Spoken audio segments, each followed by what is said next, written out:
Christine Pitawanich with your weekly recap, where we'll catch you up on some of the biggest stories of the week. That includes the latest ruling from a federal judge surrounding protests at Portland's ICE facility, plus why the federal government has opened an investigation into Nike, and where Portland Public Schools is looking to make cuts as it looks to save tens of millions of dollars. But our top story of the week happened in Portland's Pearl District, where police shot and killed a person early Thursday morning. It happened near Northwest 14th and Quimby. Portland police say a man pulled a gun on two security officers at the Safeway on 14th and Lovejoy last Saturday. By Thursday, investigators had tracked him down to the Vibrant Apartments about 5 blocks away and tried to serve a warrant. Around 5 a.m., police say they evacuated the 10th floor, deployed gas to get the man out, and they say when he appeared, he had a gun. 2 officers fired, and the man died at the scene. We spoke with one person who lives 1 floor down. And I'm freaking out because I'm looking out the window. I'm seeing there's already cop cars there. There's a searchlight on the building. It was complete and utter chaos. The officers were going door to door, making sure people were safe, telling them to stay inside. It's like 30 feet away from where we sleep at night. I definitely did not expect it in my building. I mean, I'm 9 stories up in the Pearl. Authorities say during the initial confrontation at the Safeway, the man apparently left behind a case with a loaded shotgun containing shells with threatening messages mentioning President Trump. The 2 officers who fired are on administrative leave. As of Friday afternoon, police had not yet released the name of the man who was shot and killed.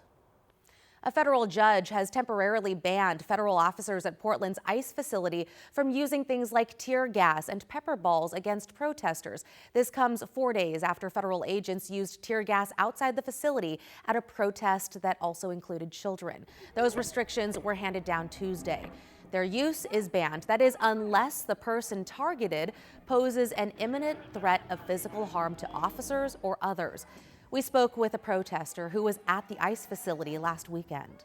No warning at all. Nope, they just opened the gates, told everyone to start pushing back with their hand signals, which we all started doing, and then they just started launching tear gas and shooting at us anyway. The Department of Homeland Security have characterized protesters as rioters who they say violently stormed the ICE facility in South Portland. In a statement, Assistant DHS Secretary Tricia McLaughlin said this about the judge's temporary restraining order, quote, "Despite grave threats and dangerous situations, our law enforcement has followed their training and used the minimum amount of force necessary to protect themselves, the public, and federal property," end quote. No word yet on whether the federal government will appeal the decision. Meanwhile, Governor Tina Kotek joined more than 30 Oregon mayors Thursday to demand an immediate pause on federal immigration enforcement actions in the state. That is until all recent shootings by federal officers are fully investigated. In early January, a Border Patrol agent shot and injured 2 Venezuelan migrants in southeast Portland. During the same month in Minneapolis, federal agents shot and killed Renee Good and Alex Preddy. In a letter to DHS, Secretary Kristi Noem and Border Czar Tom Homan, Oregon leaders, said in part, quote, "The actions of your officers are not making our communities safer. Whenever law enforcement uses lethal force, there must be a full, fair investigation and accountability at the highest legal standard." The letter follows Kotek's January 30th executive order that creates a new council to track reports of immigration enforcement activities and find ways to improve the state's response and support people impacted. This week, we also obtained new surveillance video capturing the moments leading up to that Border Patrol agent opening fire in southeast Portland last month that left 2 people injured. Investigative reporter Kyle Leboshi breaks down what happened and what comes next. Never-before-seen video obtained by KGW shows the January 8th shooting involving U.S. Border Patrol in southeast Portland. The video, captured by nearby security cameras, has no audio, and we've zoomed in to show the incident. According to investigators, a federal officer shot a man and a woman after the truck they were in repeatedly rammed a Border Patrol vehicle. According to court records, federal agents were conducting targeted enforcement operations when they spotted the driver, Luis Nino Moncada, and his passenger, Yorlins Betsabeth Zambrano Contreras, in southeast Portland. The video shows federal agents in 4 unmarked vehicles making a traffic stop in the parking lot of an Adventist Health medical office. Nino Moncada, driving the red truck, pulls into a parking spot. Federal officers approach. Agents say after identifying themselves, Nino Moncada backs up, ramming their unoccupied rented federal vehicle. The video shows Nino Moncada driving his truck forward and then in reverse. Several officers told investigators they were fearful for their safety. A Border Patrol agent fired 2 rounds into the driver's side window, according to investigators. After the shots were fired, Nino Moncada drove off and called 911 for help. Kyle Aboshi, KGW News. Homeland Security says Nino Moncada and Zambrano Contreras both entered the U.S. illegally from Venezuela. Zambrano Contreras pleaded guilty to entering the U.S. illegally and was sentenced to a year of probation. Nino Moncada, meantime, remains behind bars, awaiting trial on charges that include aggravated assault of a federal officer. In an update, evacuation orders have been lifted in Canby after a massive industrial explosion Tuesday afternoon. You can see stuff flying, debris raining down, leaving a trail of damage, even blowing off a part of the roof. Canby's fire chief says a high-pressure tank at Kitty Hawk Products that was used for making metal parts exploded. We spoke with one man whose truck was hit by that flying debris. Wasn't sure if the building was going to come down. I walked out front, was checking stuff out, and I thought I felt the heat from the fire, but it was that thing on the ground that bounced and hit my truck. It was radiating heat. It was like I was standing next to a bonfire. Wow, what a description. 3 employees were inside the building at the time of the explosion. 1 suffered minor injuries. The Trump administration is investigating Beaverton-based Nike around claims that it discriminated against white workers. The chair of the Equal Employment Opportunity Commission, or EEOC, wrote in the filing that she believes, quote, Nike may have taken these unlawful actions in an effort to create, in Nike's own words, a representative workforce equal to the consumer and communities it serves. Nike's recent 5-year plan included 2 goals. The first, to have 30% minority representation at the director level. The second, to have 35% representation rate across the workforce. By 2025, the company had surpassed those goals. The EEOC says the company failed to provide information it asked for in the fall. That's something Nike disputes. The company says, quote, this feels like a surprising and unusual escalation.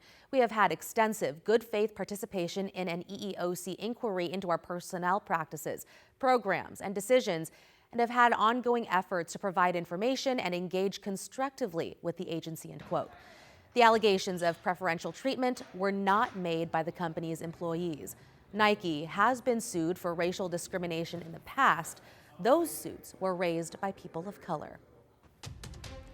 The list of school districts sounding the alarm on funding is continuing to grow. Now, the state's largest district is joining the call. Portland Public School leaders say the district is $50 million short, meaning hundreds of employees could be cut, with the possibility that schools could close. John Adams has that story.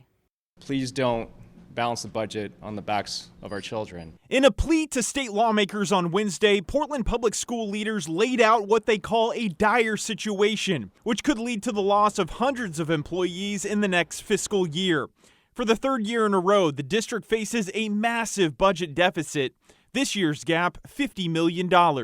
It's not fun anymore. It's pretty difficult. And right now in PPS, the morale is at an all-time low. The district says the deficit is tied to declining enrollment, rising costs, reductions in federal funding, and state funding not keeping up with inflation. PPS Board Chair Eddie Wong says leaders are asking state lawmakers to make the impact as minimal as possible for students by looking into additional funding options like the state's Education Stability Fund. The PPS board has also shown support for exploring a state sales tax to help fund education. Our educators and our students are doing all that they can, and we just need our state and the funds to follow. District Superintendent Dr. Kimberly Armstrong tells us without additional funds from the state, over 300 full-time employees would have to be let go, a reduction of about 7%. District leaders will spend the next 6 to 9 months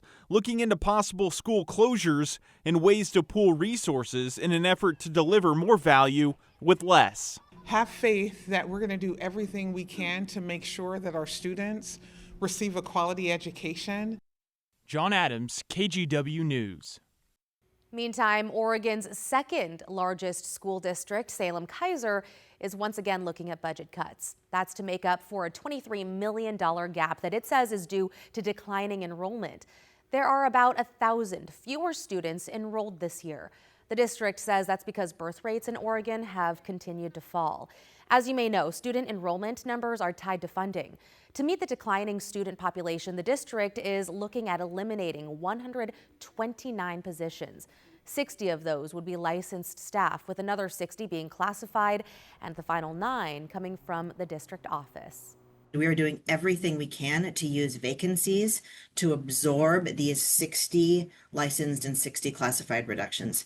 As of today, we have about 130 known licensed vacancies for next year. So you just put these numbers next to each other, a reduction of 60, but about 120 known vacancies, and you can see how we will be fitting the puzzle pieces together. The district says it hopes to finalize the proposal by the end of February. And when it comes to solutions to some of these budget issues, some schools are turning to an unusual solution, combining 2 grade levels into a single classroom. That means schools may have teachers instructing a class made up of 1st and 2nd graders or 4th and 5th graders. Experts say these class structures can work as long as teachers are experienced and able to handle 2 age groups simultaneously. But they say blended classrooms work best for younger elementary students. They predict this will become more common as fewer kids enter the school system. We'll hear more about it as an option that school boards are considering. We have declining enrollments, and most of the demographers that I've talked with have said, our school age population will continue to decline for the next 5 to 10 years. Locally, schools in Beaverton, Hillsborough, and Salem-Keizer are experimenting with the format. Experts say private and rural schools have been blending classes for years. Well, a battle over Oregon's farmland is moving forward in Salem with a new bill focused on relaxing regulations for agritourism. Basically, when does a pumpkin patch or a Christmas tree farm become more commercial than agricultural? Some farmers want fewer limits on their big attractions, and others want more protections for farmland. Evan Watson explains. In Northwest Portland, sounds of farm animals mark a new day. But look around this farm, and you'll find the animals are joined by attractions. A slide, a ride, a store. Farming is hard, and being able to do extra things on our land that the public loves is really, really helpful. Plumper Farms is most known for its pumpkin patch and Christmas tree farm. Peter Kessinger says it helps his family's farm, in business since 1999, stay afloat. We are farming the whole year, so probably 80% of our time goes into farming, and we get to squeak out a couple of months to focus on really throwing a good fall festival and a good Christmas tree season. A new bipartisan Oregon bill would change the rules around agritourism, allowing larger farm stores and removing revenue restrictions for events and sales. Currently, there are limits on how much Plumper Farms can bring in with things like ticket sales and concessions. It stops us from worrying about selling one too many donuts or having one too many guests show up. But the bill has opponents. Many farmers in this state are profitable without agritourism, and their concerns are also of interest to the legislature. Nellie McAdams leads the Oregon Agricultural Trust. She says House Bill 4153 would expose protected farmland to commercial development, harming smaller farmers. Pumpkin patches, agritourism events, many things are already allowed of right to every farmer in the state. What we need to do is make sure that agritourism isn't the tail that wags the dog, and that the tourism events aren't making a lot more money than the agricultural events or activities on that property. And when that happens, we start to see real farmers being priced out of agricultural land. The bill is a response to backlash from last summer, when a state agency proposed changes for what farm stands can do and sell. McAdams was involved in crafting those changes. Governor Kotek paused the new rules from taking effect. We felt like we were getting somewhere before that was kind of blown up by a social media campaign. Kessinger argues the bill still allows counties to regulate parking, traffic, and noise, and it includes farming requirements. You still have to be farming over half your land in acreage. Kessinger says the bill would allow him to offer more experiences, like farm-to-table dinners and field trips. Being able to bring your kids out to touch a tractor, put their hands in some dirt and learn where their food come from, I think is just a classic Oregonian thing that is in our DNA, and we want to secure agritourism for the future and not continue to see it dwindle. Evan Watson, KGW News. Well, from the farm to the city now, where Portland leaders still trying to figure out how millions of dollars in the Housing Bureau went unaccounted for. This week, another batch of at least $15 million was discovered after more than $20 million was found back in November. At today's city council hearing, or at a city council hearing this week, councilors went back and forth on what to do next, especially given the city's budget shortfall for the next fiscal year. Here's Councilor Loretta Smith. They asked for money, said that they were in deficit, but now we find out they got $21 million. What you gonna do about it? Because we don't have to have a hearing. I don't need to wait until March 6th. I need the administration and the executive to act, because now we know. We don't have to investigate. We got something for sure right here. Council voted against the idea of hiring an outside investigator to look into all of this and will instead hold an oversight meeting in the coming weeks. After more than 6 decades, the Lloyd Center Mall's owners confirm it will close for good. But developers on Thursday also laid out a master plan for the site. They want to redevelop the space into a new neighborhood with room for shops, homes, and green spaces. The mall's owners have not set an exact closure date, only saying it'll be by the end of the year. And if you're one of the many people who's decided to cut back on alcohol, a new product from a local winery and kombucha maker might just be what you're looking for. Union Wine, known for its Underwood wine in a can, joined forces with its neighbor in Tualatin, Brew Doctor Kombucha, to create a non-alcoholic sparkling rosé.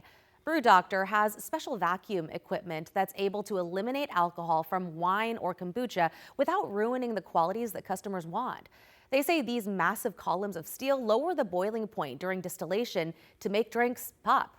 Really worked with us to dial in for this application, what's the right amount of vacuum, what's the right amount of temperature, so that we could preserve some of those more delicate fruit and flavor aromas. The founder of Union Wine says he expects the demand for non-alcoholic wine to continue to grow as more people adjust their lifestyles. Now, here's a look at your weather. From the Rose City and from the Here We Go Again department, another sunny, crazy warm day. You know, we had 70s in a couple spots back on Wednesday. Tillamook along our north coast, it's inland in the bay, but 72 yesterday. And today we think parts of the Willamette Valley and the coast will at least get back up to about 60.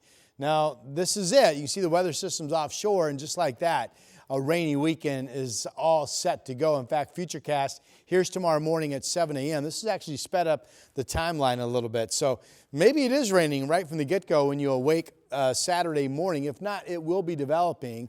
And understand, this is steady, widespread rain expected to come in for much of the day. There's actually 2 fronts, one tomorrow, one Sunday. So it makes sense that in between, this will be overnight into Saturday overnight, there could be some scattered showers around, a bit of a break. But here's a secondary wave of moisture coming up Sunday, and again, raining more than not. Okay, let's talk snow levels. Snow level is going to be fairly high on Saturday, but we could have snow sticking to the Cascade Passes starting at some point Sunday afternoon, or at least Sunday night into Monday morning as those snow levels fall down to 3,000 feet. Just to kind of further drive home the point, that's going to be a rainy weekend down here. Weather models show 1 inch to over 1.5 inches, potentially both at the coast and the valley. And it shows widespread moisture, almost 1/2 inch in Madras, Pendleton, and out toward the Blue Mountains in La Grande as well. So be fair warned. This is one of our Timberline live cameras. And I mean, that's dirt. That's snow that's becoming increasingly brown. Timberline, I'm going to politely word this, claims to have 34 inches deep in terms of depth where they have their base open. Again, this could go either way. The snow level is going to be right about 6,000 feet or slightly higher on Saturday, so I'm not sure if that's a rain mix or if it's wet snow accumulating. But it should be a pretty snowy day up at the lodge on Sunday, so that's good news. And then the snow level gets down, as I mentioned, to 3,000 feet going into Monday morning. Maybe we have at least some sticking snow at pass level going into Monday morning. Our live cameras, they are terrific. Here's Lincoln City, Chinook Winds Casino Resort, where there could be 60-degree temperatures again today. Here's a look at our state capitol. We had some fog kind of come and go, but obviously pretty fog-free there, and just a beautiful morning in the Rose City as you look at the sunny skies. So our afternoon map, we, again, this morning are starting off with that low cloud lockdown from Redmond up into Hood River, the Dalles out into Pendleton. All those areas only saw temperatures with the gray, dark conditions in the 40s yesterday. It might be some clearing, but I don't think it all clears out today. It will clear out as the weather systems come in for the weekend, but of course those weather systems will be bringing their own cloud cover and precipitation with them. All right, so 57 today as we say goodbye to what has been an incredibly and record run of warm weather for February. There's the rainy weekend, 53 tomorrow, 50 on Sunday. Breaks into scattered showers on Monday. May or may not see some showers around on Tuesday. Wednesday looks dry. Some of the modeling shows Thursday stays dry as well. For now, we'll include an afternoon shower chance. These will be temperatures next week getting back down closer to normal, but all of a sudden what looked to be some promising snow for the mountains, the moisture amounts don't look to be that impressive any longer. Have a good weekend from the Rose City. And that's a wrap on your weekly recap. I'm Christine Pitawanich. You can catch up on the latest headlines anytime on KGW.com, your KGW app, or our YouTube channel.